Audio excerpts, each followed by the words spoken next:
Just got back from George to collect a big box. I'm excited. George is the closest big smoke to me. Okay, that's an exaggeration. In comparison to other cities, George is a little smoke. But only place I have where I can collect some goodies. I've been thinking about upgrading my compressed air setup for quite some time now. I have this is a 3 horsepower piston type compressor, 150 litre tank. That's about 40 gallons for my US mates. Makes about 6 bar, 90 psi. And it's fine for general shop work, pumping tires, a bit of spray painting, light duty air tool use. But if you really want to work with air tools, this poor little guy suffers. I mean, a small little 5-inch DA air sander requires, well, depending on the type, easily 8 CFM, if not more. And that's about what this little guy makes, is only around 8 CFM. And yeah, it's just not doing it. And I've been wanting to do some sandblasting or grit blasting. And I mean, you probably know that requires a lot of air. If you've got a grit blaster and you've got a 1/8 nozzle and at about 100 psi, you would need 26 CFMs. So to do it with this little boy, impossible. So I decided it's high time I start talking to my mate Henk, who runs a company called Air Systems, aka the industrial sex shop. Suck or blow, we make your profits grow. Now, the dude has been messing with pneumatics and compressors and air for more than 40 years. So I reckon he knows a thing or two about air. And me and Henk has come a long way. He used to terrorize my sister at school. And after that, we started mechanical engineering together. That was back in the mid-80s. Yeah, 40 years later, and I still remember this one particular incident in a technical drawing class very well. Now, the lecturer there had this habit of saying, "Right, gentlemen, find busy," which was now supposedly a signal for us to get going with our drawings and do what we have to do. And one fine day again, "Right, gentlemen, find busy." Next thing, Henk is underneath the desk, scurrying around, crawling all over the place. "Mr. Scaling, what are you doing?" The lecturer said. Scaling is Henk's surname. He's from Dutch descent. So Henk looks up at him and he says, "Sir, I have been looking everywhere, but I just can't find busy anywhere." So anyway, long story short, the box on the back of my truck out there, that is the result of my conversations with Henk from Air Systems. Well now, I don't have the luxury of a forklift. And I have to deal with all this old age crap, man. I've now got the burden of the permanent burden of this peristomal hernia thing, which means I can't lift stuff anymore, especially heavy stuff, obviously. So I'm going to have to find myself a couple of young, strong backs to help me get this thing off the truck. Well, no, where are you going? I first want to tell the people, yeah, that I did manage to find 2 young muscles. I got my grandson. No, son-in-law. Grandson. Son-in-law. You know, this is what happens when you get old. Eh? This is my son-in-law, Jason. He's our local electrician. And the man with the fine young beard. The fine beard. Look at the beard. Eh? I'm jealous. That is Jason's sidekick, Davy. So we're going to see if we can get this thing off of here. Do you think we're going to do it? I think we can try. It's like not even 2.5 men. Eh? It's like 2.25 men.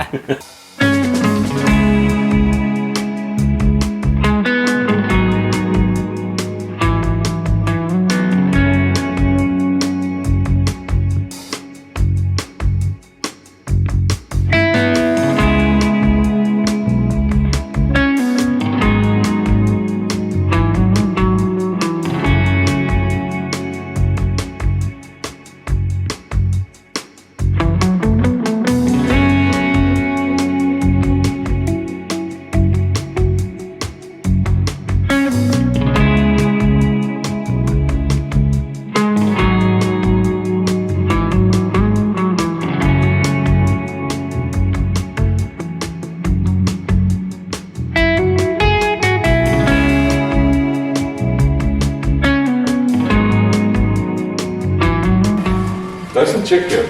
This thing's got a freaking screen. I know, it's cool. I mean, I'm an old man, old school dude. What the hell? No, I've got a touch screen. Yeah, there's a big button at least, you'll get that. I wonder if it can make you coffee and stuff. Really? Yeah, I'm gonna have to call you to come and touch it for me. Cool.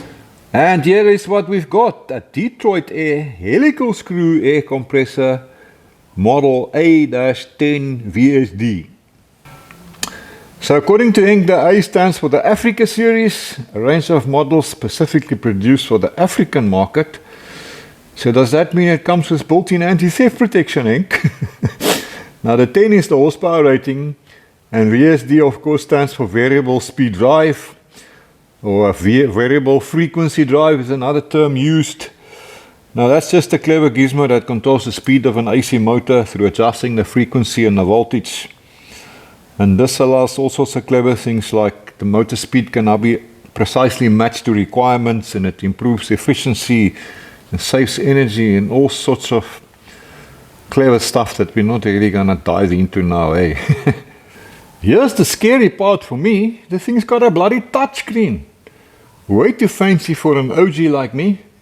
Henk is forcing me into the 21st century now. At least I understand that button. That's an emergency stop button. That's old school analog style.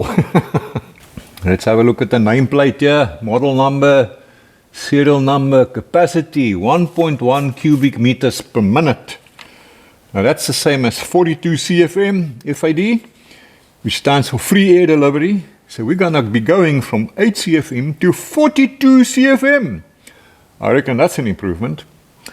Then next we got rated pressure, 6 to 8 bar. 8 bar is in the region of 116 PSI, if my calculations are correct. What's next? Rated power 7.5 kilowatt, 10 horsepower. Voltage, frequency and phase, 380 volt, 50 hertz, 3-phase. So yeah, this is a 3-phase machine. And here in South Africa we run on 380 volt, 3-phase. And then yeah, stuff like specific power, dimensions, weight, production date and so on. Let's have a look inside this box. That's where the magic happens. I think it's time that warning labels be taken off stuff. Let stupidity be taken care of by the gene pool. This box is the variable speed drive. I know because I've messed with these things before. So hard to see there in the back, but that there is the electric motor.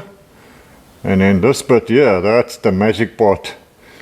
That's the helical screw drive that makes the air. It's quite a small unit actually. It just shows you how efficient these things are. There on top of the helical screw is something like, almost looks like a carburetor. And there is a air cleaner, air filter. Yeah, now just to be clear, I don't actually know what I'm talking about. I'm still learning as well. We need Henk here. He could explain it properly. But the way I figure, this here is an oil tank, because that screw compressor business in the back there actually needs a lot of oil to do its job and to keep it lubricated and cool and all of that. And now the compressed air that comes out of it is full of oil. So this here is an oil separator. So the compressed air comes through this contraption, and then the oil gets separated. It goes back to the tank, and then the clean compressed air moves up along this pipe here. Yeah, and then this business up here, that's the air cooler, because you can see the air comes up and then it goes into this, through this, and then from there out to your tank or receiver. It's even got a fan down there. Yeah, and it's an oil cooler in here as well. That pipe there, that's an oil pipe. Goes into this business. There in the back is an oil filter as well. So the oil that goes through this oil cooler can flow via that oil filter and then back to this oil tank and the whole oiling system down here. Like I said, I'm not really the expert on this business yet. Learning as we go. Yeah, so what I see so far at least 3 filters here. Eh? We've got that air filter there in the back. We've got this oil air separator filter here. And then that black one in the back as well. Air outlet here on the side. You get this length of 3/4 inch pipe with the machine. I've got PTFE tape on there, so we can screw that in there. And then I'm going to plumb in a 3/4 inch shuttle valve, a T-piece for an air takeoff point, and then this will lead to my tank. So this type of compressor does not come with a built-in tank or air receiver. So here from the outlet point, you now need to plumb into an external receiver vessel. So this is what I've done for now. I've plumbed it into my existing tank on my existing compressor with Henk's blessings. So there's no issue in doing this. So I'm going to be using this tank for now. Essentially now I've got 2 compressors in parallel, but I'm not going to use this one. That one's going to be doing the work. But this can be a backup. But later on, what I would like to do is to find another receiver vessel much larger than this one, so that I've got more storage capacity, and then I can just replace it right here. So here's my current setup. We come out of the screw compressor via a safety shuttle valve. The air moves along, connected to my receiver vessel. Here we've teed, and this goes to my air supply line. So the air will flow along that pipe, around that corner, goes that way, and then up, and then into that contraption. Let's have a look at that business. So now this thing is my water trap slash air cooler. So there's the air line coming into it, and then the air has to go up through a narrower, smaller diameter pipe there, down, again through a smaller diameter pipe, up again through a smaller diameter pipe, down, and then plumbed into my air supply line. Down here I've got drainage taps, so if you open them to drain out water that collects in these pipes. Here's a closer look. Here's my air supply from the compressor. I had to weld in a larger socket there, 3/4 inch. So I'll still give that a splash of fresh new paint at some point.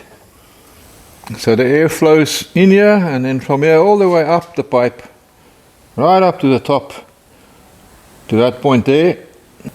So this is 1 inch pipe, and then we go to 1/2 inch pipe, and back to 1 inch pipe. Now without getting all scientific and clever about it, the air comes up here, and now because of the pipe diameter that reduces, there's a change in air speed, and long story short, some water gets taken out of the air and it drops down this pipe and collects in this part.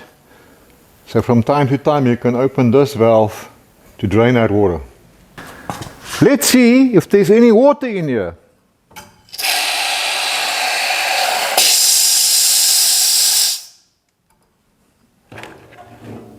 That's what it's supposed to do. So with all the airflow through these steel pipes, changing air velocities, all that clever stuff, at this point now our air has been cooled down even more. We've taken all the water out of it, and it flows into the air supply line that goes to my shop. This here is my first supply point with a shuttle valve. Nothing unique about this whole contraption. YouTube is full of videos about guys building these things in different ways. This is just my version of it. From the water trap, which is just on the other side of this wall, around the corner, the air line comes through the wall here and onto another supply point.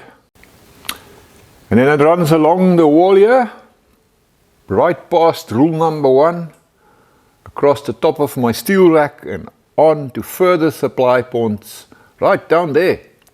There's a retractable reel right here, and then I also tee and go up into the roof. Up and up and up to the ceiling up there. And then down to my workbench right here, because I got sick and tired of tripping over freaking air hoses. So I've got a supply point right here under my bench. where I can now easily plug in air tools that I want to use when I'm working at the bench. And it's also close to my plasma cutter. You can see the water trap right there.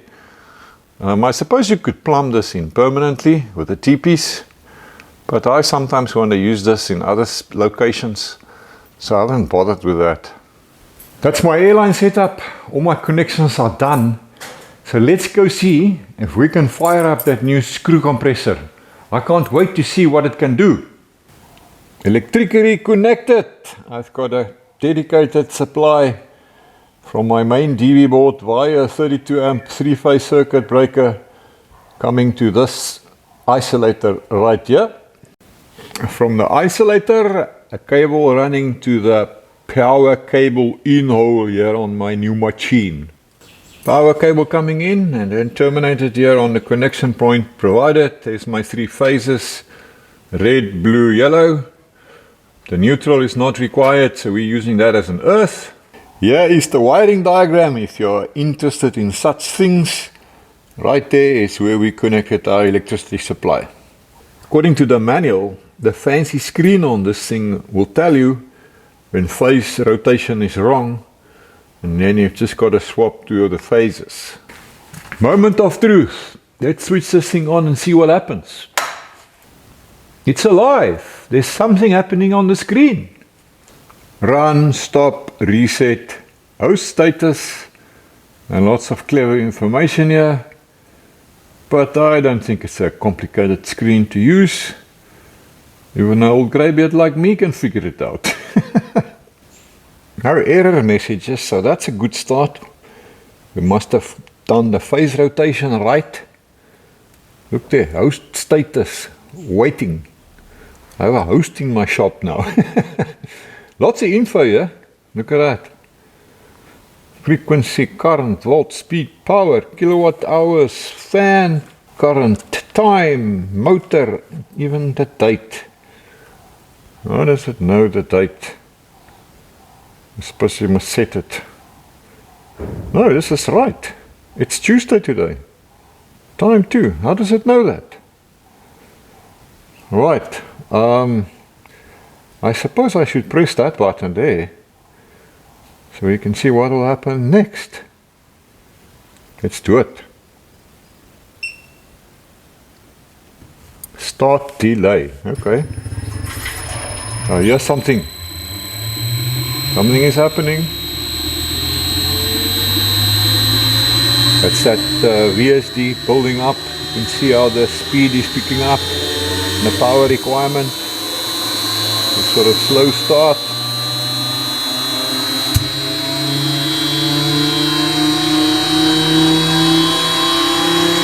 Starting to build air.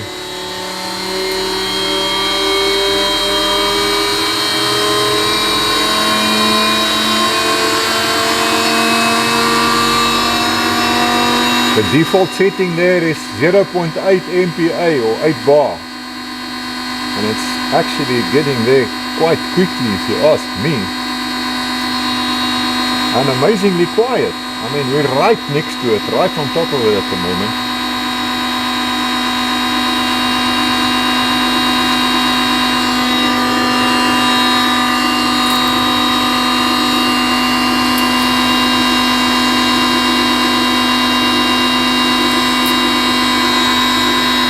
Host status says it's running.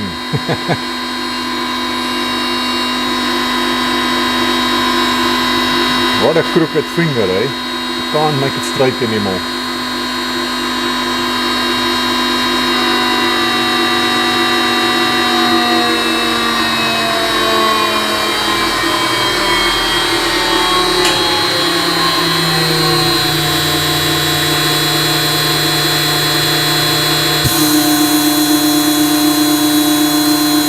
Host status unload, and we've reached our set pressure there, pretty much almost 0.8.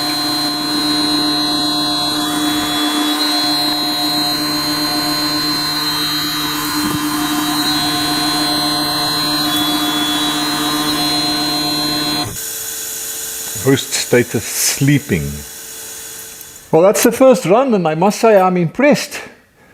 I'm amazed at how quickly it actually filled up my little tank here. I would like to actually do a test and just compare the two.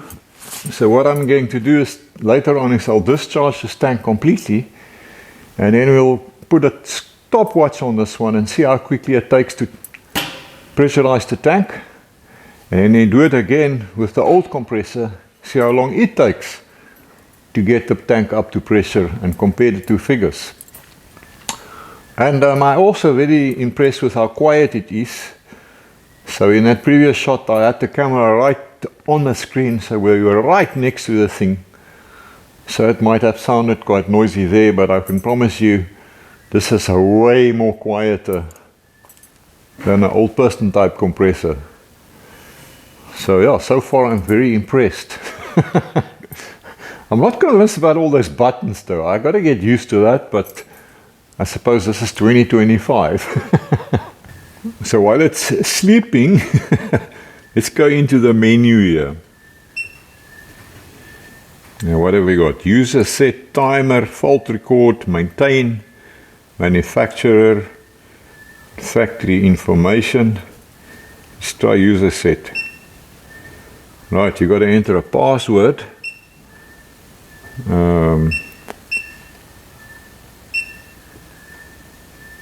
Enter. There we go. Now you can actually set up all sorts of things: start delay, load delay, unload delay, and so forth. You can set up your load pressure and your unload pressure. So unload pressure is at currently 0.8 MPa or 8 bar. Can't remember what that is now in PSI. And so it will fire up again once the pressure has dropped to 0.5 MPa or 5 bar. I can change all of that if I want to. All sorts of other information. Look, sleep pressure. And then you've got temperature settings as well, and an alarm temperature which is 110 degrees Celsius. And look at the spelling of temperature there. That is a Chinese wipe, because I am sure this is a Chinese built screen. Let's return. Let's try maintain. Password.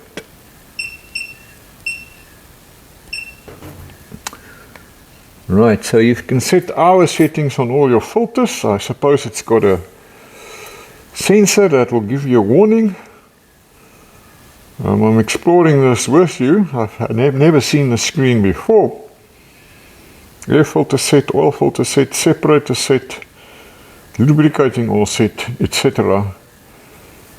So yes, we'll explore this more, but my first take here is that after 500 hours of operation you will get a warning, and then you need to change your filters.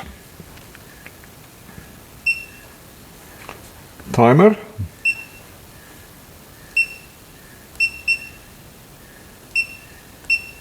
Timer, and then it gives you days and hours and so on. Next page. Now for all the days. So I suppose you could set it up to come on automatically at certain times or something like that.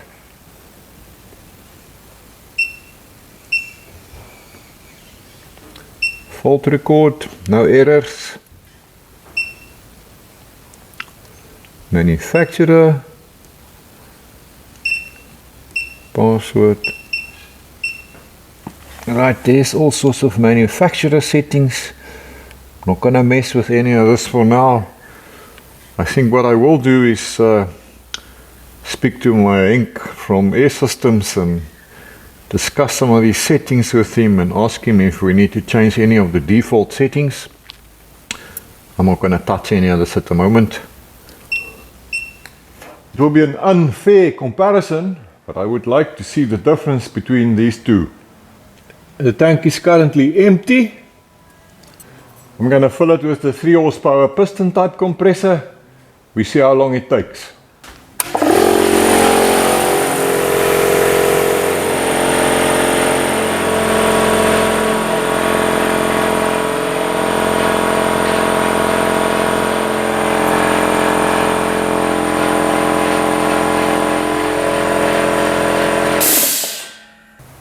6 minutes and 6.47 seconds to get to 7.5 bar. Now I'm going to drain the tank completely.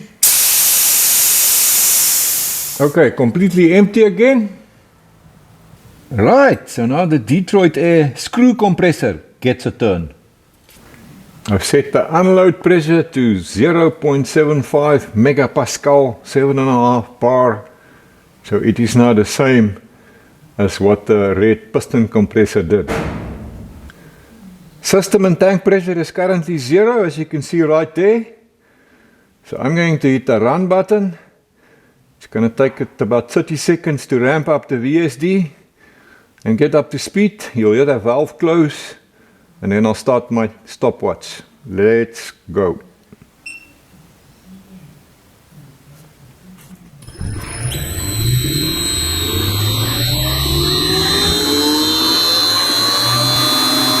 Now,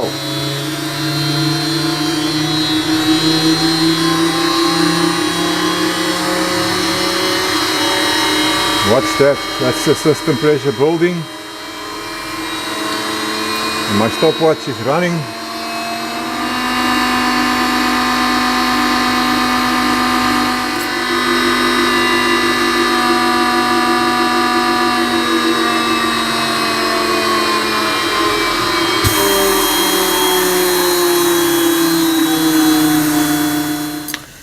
One minute and 14.5 seconds to get to 7.3 bar as per this readout.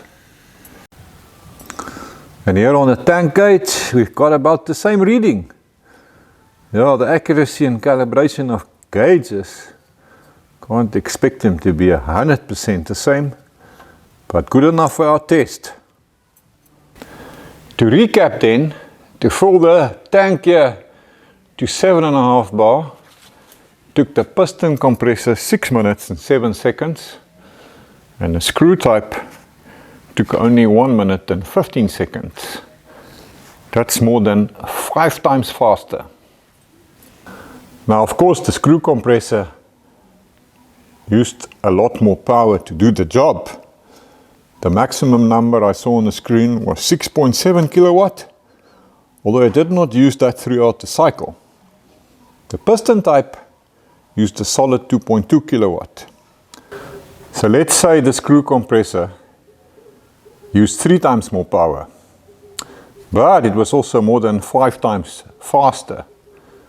So we're not going to do lots of complex calculations, but I think we can safely conclude that the screw is way more efficient than the piston. So let's conclude by looking at the pros and cons of helical screw versus reciprocating. It's a new world for me, so I had to write a few points down. Number 1, this chappie's pretty much got a 100% duty cycle, which means it can run for extended periods without overheating. Well, we all know a piston type can't do that. They like to overheat relatively quickly and then they shut down. So that's a big advantage. The other thing, as we've seen with our simple experiment, they're way more energy efficient. Essentially, you get more air for the same electricity, much lower energy losses. Another nice thing about the helical screw is consistent airflow. Those screws just give smooth, continuous, non-pulsating flow of compressed air. Let's see what's the next point here on my list. This chappie's definitely got fewer moving parts, so it's lower maintenance. You know, you don't have a piston and a fan belt and everything else that's associated with it. Definitely a lot more quieter and a less vibration and all of that. The disadvantages of this chappie is essentially your higher initial cost, although I did compare it to a similar sized piston type compressor, and it's not that much of a difference. And then of course the last thing is the maintenance is a little bit more complex, with you having to change all those filters in there. So the only thing now is to see how long the electricity will last and what the durability of that is. And that is something I can only find out over time. So my brother Henk, you better be on standby in case I run into problems with any of that. And that's my story for today. Chuffed with my new compressor. Soon one of these days I'm going to actually use it for sandblasting. It'll be interesting to see how that performs. I'll see you guys next week. Have a lucky one. Whatever makes you happy, it just depends on you. So think a little bigger and